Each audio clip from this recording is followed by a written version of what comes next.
Rachel Zegler completely lost it after South Park took direct shots at Disney's latest attempt to push their so-called woke agenda. The show didn't hold back, and she wasn't happy about it. Eric, it's okay. It's okay. Ma, I had a dream that I was replaced by a diverse woman. Oh, not again. Yeah, only this time, it wasn't just me. They were taking all my favorite people and replacing them with diverse women complaining about the patriarchy. Nobody's shocked. South Park has built its reputation on calling out the absurdities of woke culture, and Disney practically put a target on itself with its Snow White remake. But it seems like Rachel Zegler, Disney's handpicked Snow White, isn't laughing. Word is, she's not just upset, she's absolutely fuming over the parody and the backlash surrounding her role. South Park aired an episode called Into the Panderverse, and the title alone says it all. In classic South Park fashion, they went all in, race and gender-swapping beloved characters like Cartman, Stan, Butters, and Kenny into adult women of color. It was a direct shot at Disney's habit of reworking classic stories, swapping characters, and tossing tradition aside to appeal to modern audiences. But the satire didn't stop there. It was a full-scale roast of everything people have been criticizing about Disney's recent remakes. Now, let's talk Snow White.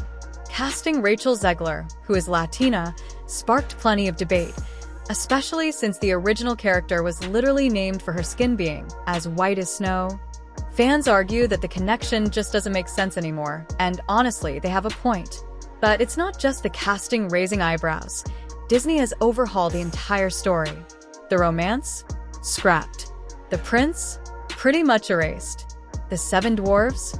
Gone. It's as if Disney is deliberately making the story unrecognizable.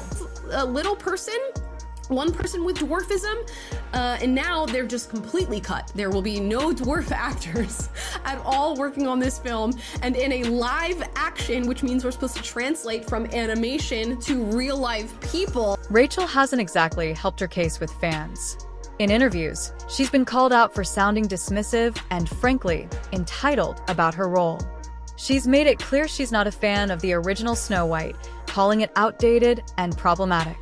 At one point, she even joked about the on-set snacks being apple-flavored, as if that were some kind of personal attack.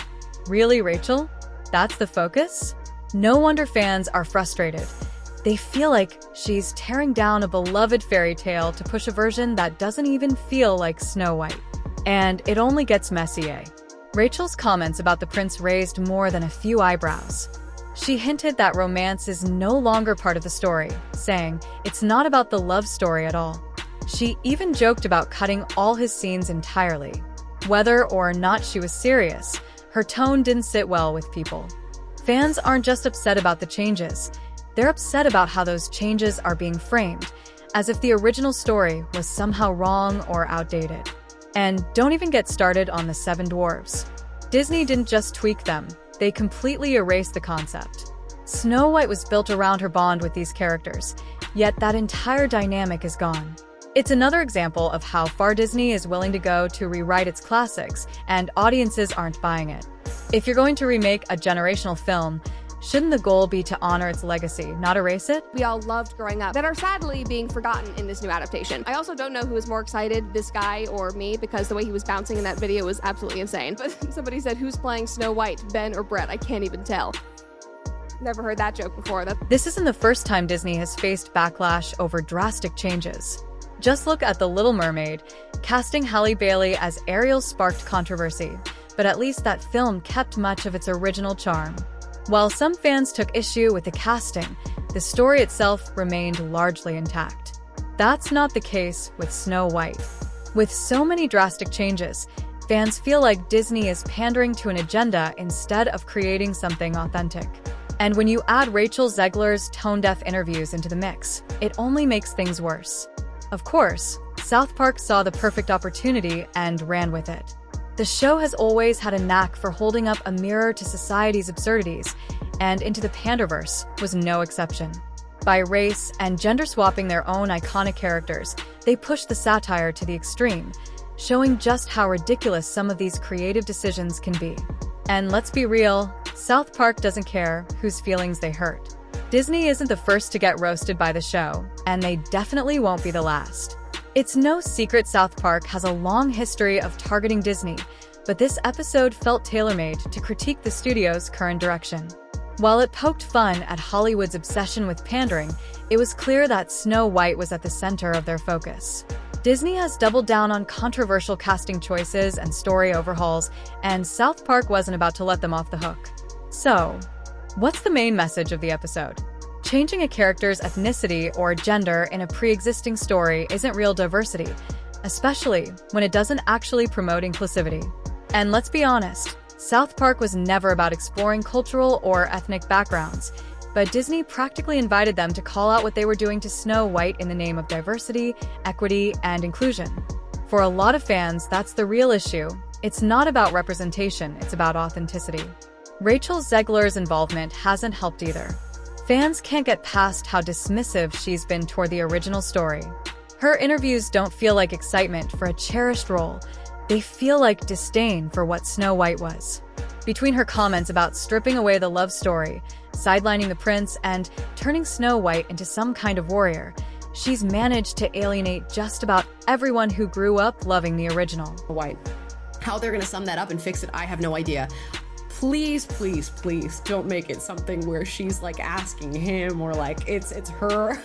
She's the one who actually makes the kiss happen in the end. I don't know. That's why South Park's satire cuts so deep. By exaggerating these moves in their Panderverse episode, they reveal how hollow it can feel when studios prioritize superficial changes over genuine storytelling. Casting Rachel Zegler as Snow White feels less like an inspired choice and more like a marketing gimmick designed to earn diversity points. Instead of winning over fans, it's turned into a PR disaster, with Rachel herself facing ridicule and classic fans completely turned off. But this isn't South Park's first rodeo when it comes to roasting Disney. Back in 2022, they aired The Streaming Wars, which also took jabs at the entertainment giant. And let's not forget their digs at Star Wars after Disney's acquisition, or their infamous portrayal of Mickey Mouse in past episodes. Disney isn't just a frequent target. They're practically a recurring character in South Park's universe of satire. It seems Disney isn't thrilled about South Park's trolling. Rumor has it they're trying to negotiate with the show's creators to prevent more episodes like this from airing. It's easy to see why. They've built their empire on a carefully crafted public image, and South Park's unfiltered critique is a direct threat to that. If you thought Mickey Mouse being mocked was bad, this Panderverse episode might just be their most brutal takedown yet.